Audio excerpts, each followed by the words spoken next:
주와 주의 우편에 계신 주, 이 제목으로 하나님의 말씀을 살펴보도록 하겠습니다. 주께서 계시게 되고 또 주의 우편에 계신 주가 있게 됩니다. 그래서 이 시간에 주와 주의 우편에 계신 주, 이 제목으로 하나님의 말씀을 살펴보도록 하겠습니다. 그래서 시편 110편 1절에서 여호와께서 내 주에게 말씀을 하신다고 증거를 하고 있습니다. 여호와께서 내 주에게 말씀을 하신다는 것. 그래서 다윗은 여호와께서 내 주에게 말씀하신다고 이 말씀을 증거를 하였다는 사실입니다. 그래서 여호와이신 주가 있고 다윗이 말하는 바 내 주라고 말씀하는 주가 있다는 사실입니다. 그래서 시편 110편 5절에서 주의 오른쪽에 계신 주께서 그의 노하시는 날에 왕들을 쳐서 깨뜨리실 것이라. 자, 여기에서 주의 오른쪽에 계신 주라고 할 때 앞에 주는 바로 여호와께서 내 주에게 말씀하신다는 여호와가 되시겠고, 주의 오른쪽에 계신 주가 1절에서 여호와께서 내 주에게 말씀하신다고 할 때 내 주가 된다는 사실입니다. 그래서 주의 오른쪽에 계신 주가 바로 독생자가 된다는 사실입니다. 그래서 여호와께서 내 주에게 말씀을 하신다는 것은 여호와께서 바로 독생자에게 말씀을 하신다는 것이 되겠습니다. 그래서 십자가를 지신 주님께서는 바로 만군의 여호와이신 주가 되신다는 사실입니다. 십자가를 지시고 백성들을 그 영혼을 속량하신 주께서는 바로 만군의 여호와 아버지가 되시겠습니다. 그래서 여호와께서 내 주에게 말씀하셨다고 증거를 하시고 있고, 여호와께서는 만물을 그의 발 아래 두시게 됩니다. 바로 여호와께서 내 주의 발 아래 만물을 두신다는 것. 그래서 고린도전서 15장 27절에서 만물을 그의 발 아래 두셨사 하셨으니 만물 아래 둔다 말씀하실 때, 자, 만물을 그의 발 아래 두셨다고 말씀하고 있습니다. 그래서 만물을 그의 발 아래 누가 두시게 되는가 하면 바로 만군의 여호와께서 두시게 됩니다. 그래서 여호와께서는 만물을 내 주의 발 아래 두셨다는 사실입니다. 여호와께서는 만물을 내 주의 발 아래. 그래서 그 여호와께서는 시편 110편 5절에서 주의 오른쪽에 계신 주께서 그의 노하시는 날이라고 말씀을 할 때 바로 앞에 주가 된다는 사실입니다. 여호와께서는 주의 오른쪽에 계신 주에서 앞에 주가 되신다는 사실입니다. 그래서 만물을 그의 발 아래 두시게 되는데, 여호와께서 만물을 그의 발 아래 두시게 되는데 27절에서 만물을 그의 아래 두시니가 그 중에 들지 아니하는 것이 분명하도다. 그래서 만물을 그의 아래 두시니는 바로 만군의 여호와, 그리고 그의 아래 두시니라고 할 때 그는 바로 독생자. 그래서 만군의 여호와께서는 만물을 그의 발 아래 두시게 되는데 바로 독생자의 발 아래 두시게 됩니다. 만군의 여호와께서는 만물을 독생자의 발 아래, 그런데 만물을 그의 아래 두시니가 그 중에 들지 아니한 것이 분명하도다. 그래서 만군의 여호와께서는 독생자 아래에 있는 분이 아니요 독생자 위에 계신 스스로 있는 자. 그래서 여호와 아버지 밑에 바로 독생자가 있게 되고, 독생자의 발 아래 만물, 만물이 있게 됩니다. 그래서 고린도전서 15장 27절에서 만물을 그의 아래 두시니가 그 중에 들지 아니하는 것이 분명하더라. 그래서 만물을 그의 발 아래 두시는 이는 만군의 여호와이시요 여호와께서는 독생자보다 위에 계신 스스로 있는 자가 되신다는 사실입니다. 그래서 여호와께서 내 주에게 말씀하셨다고 시편 110편에서 말씀을 하고 있는데, 그 여호와께서는 내 주에게 만물을 복종하게 하신다는 사실. 그래서 고린도전서 15장 28절에서 만물을 그에게 복종하게 하실 때에는, 자, 그에게는 바로 독생자, 태초에 태어난 자, 만물을 태초에 태어난 자에게 복종하게 하신다는 사실입니다. 그래서 여호와께서는 만물을 시편 110편에서 내 주에게 복종하게 하신다는 사실입니다. 만물을 내 주에게 복종을 하게 하신다는 것. 그래서 시편 110편 5절에서 주의 오른쪽에 계신 주께서 그의 노하시는 날에, 자, 주의 오른쪽에 계신 주라고 할 때 앞에 주는 만물을 그에게 복종하게 하시는 만군의 여호와. 그래서 여호와께서는 태초 전에 스스로 있는 자가 되시겠습니다. 여호와께서는 태초 전에 스스로 있는 자, 그리고 주의 오른쪽에 계신 주는 태초에 태어난 자.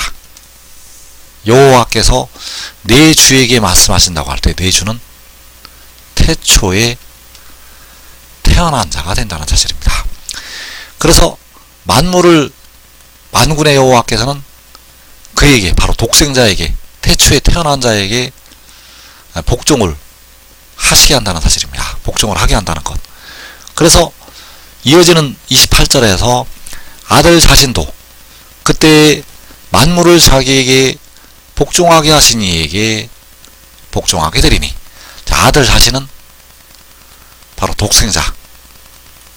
독생자는 만물을 자기에게 복종하게 하신 만군의 여호와께 복종을 하게 됩니다. 그래서 만물은 독생자에게 복종을 하게 되고, 독생자는 만군의 여호와께 복종을 하게 된다는 사실입니다. 그래서 십자가를 지신 주님은 스스로 있는 자, 바로 만군의 여호와가 되신다는 사실입니다.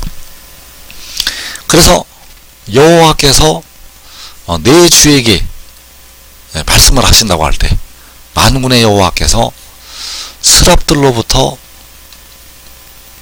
바로 계시록에 나오는 내 생물로부터 찬미를 받으시게 됩니다. 이사 6장 3절에서 거룩하다 거룩하다 거룩하다 만군의 여호와여. 자, 여기서 내 생물이 만군의 여호와의 거룩하심을 찬양을 하고 있습니다. 그래서 만군의 여호와께서는 시편 110편에서 여호와께서 내 주에게 말씀하신다고 할 때 바로 그 여호와가 되시겠고, 스스로 있는 자.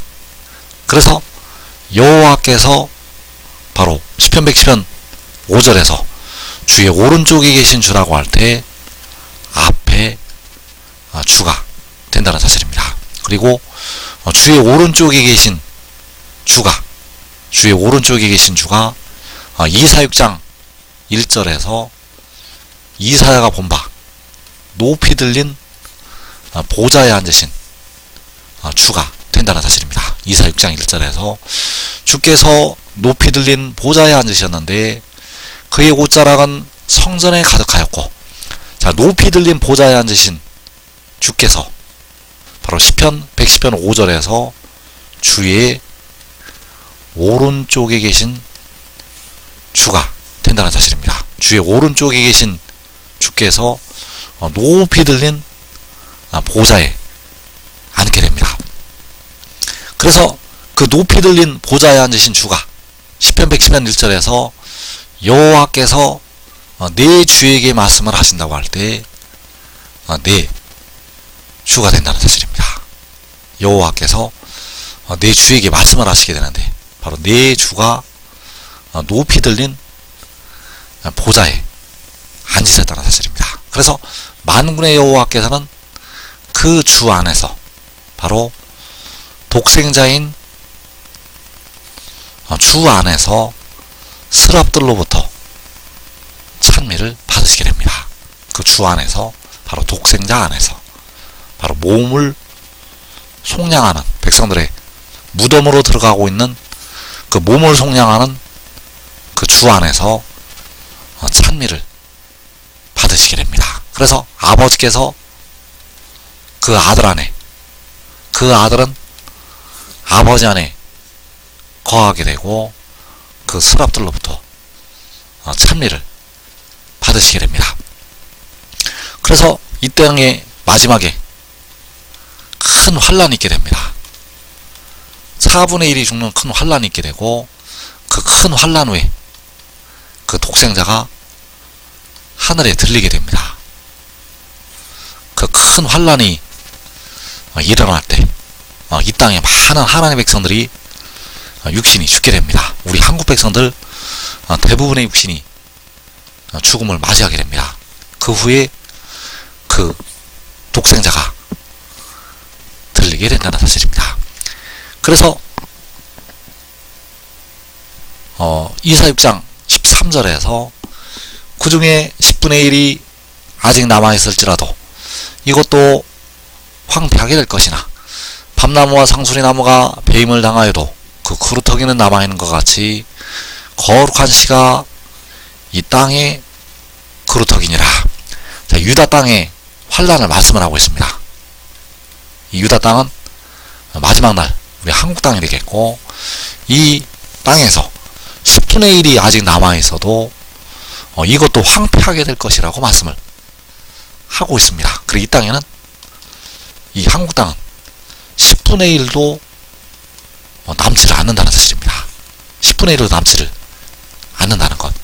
그래서 그 그루터기가 이제 남아있게 되는데 거룩한 씨가 이 땅의 그루터기라고 말씀을 하고 있습니다. 그래서 그 거룩한 씨는 바로 독생자요 시편 110편에서 말씀하고 있는 주의 오른쪽에 계신 주가 된다는 사실입니다. 그래서 그 주의 오른쪽에 계신 주가 이 땅의 그루터기로 남아있게 되고 이제 하늘에 들리게 됩니다. 그래서 이사 6장 1절에서 주께서 높이 들린 보좌에 앉으셨는데 그의 옷자락은 성전에 가득하였고 이 큰 환란 후에 주께서 높이 들리게 된다는 사실입니다. 바로 거룩한 씨가 독생자가 높이 들리게 되고 그 거룩한 씨 안에서 만군의 여호와께서 스랍들로부터 찬미를 받으시게 된다는 사실입니다. 그래서 거룩한 씨가 남는 큰 환란, 그 환란이 계시록 6장에서 일어나게 되고 그리고 이제 그 독생자가 바로 거룩한 씨가 높이 들리게 되는데 계시록 7장에서 이제 하늘에 들리게 됩니다. 바로 공의로운 해가 떠오르게 되고 치료하는 광선을 발하게 됩니다. 그래서 그 공의로운 해는 높이 들린 보좌에 앉으신 그 주가 되겠고 바로 주의 오른쪽에 계신 주가 된다는 사실입니다. 바로 거룩한 씨가 주의 오른쪽에 계신 주. 그래서 이사 6장 13절에서 그 그루터기는 남아있는 것 같이 거룩한 씨가 이 땅에 그루터기니라. 바로 독생자요 주의 오른쪽에 계신 주가, 주의 오른쪽에 계신 주가 거룩한 씨가 된다는 것. 그래서 그 큰 환란의 날에, 그 큰 환란의 날에 그 거룩한 씨가 남게 되는데 바로 하나님의 성에 남아있게 됩니다. 그래서 시편 46편 4절에서 한 시내가 있어 나뉘어 흘러 하나님의 성 곧 지존하신 이의 성소를 기쁘게 하도다. 자, 그 하나님의 성에서 그 거룩한 시가 남게 되고 그 거룩한 시로부터 생명수가 나오게 되는데 그 생명수가 바로 한 시내가 된다는 사실입니다. 그래서 그 하나님의 성에 거룩한 시가 남게 되고 그 큰 환란 후에 그 독생자가 하늘로 들리게 됩니다. 그래서 이사 6장 1절에서 주께서 높이 들린 보좌에 앉으셨는데 그의 옷자락은 성전에 가득하였고, 자, 이 모습이 마지막 날 일어날 일을 이사야 선지자에게 보여주신 것이 되겠습니다. 그 거룩한 시가 높이 들린 보좌에 앉아있는 모습, 바로 공의로운 해로 떠올라서 치료하는 광선을 바라는 그 모습을 보여주셨다는 사실. 그래서 시편 98편 2절에서 여호와께서 그의 구원을 알게 하시며 그의 공의를 문나라의 목전에서 명백히 나타내시도다. 그래서 문나라의 목전에서 명백히 나타내실 때가 바로 이사야에게 보여준 그 높이 들린 보좌에 앉으신 주, 그 모습을 이사야 선지자에게 보여주셨다는 사실입니다. 그래서 지금 믿고 순종하는 자들은 그 환난 날에 하나님의 성에서 자기와 자기의 온 집이 이 땅의 시험을 면하게 됩니다. 이 복된 자리에 꼭 들어가기를 축원합니다.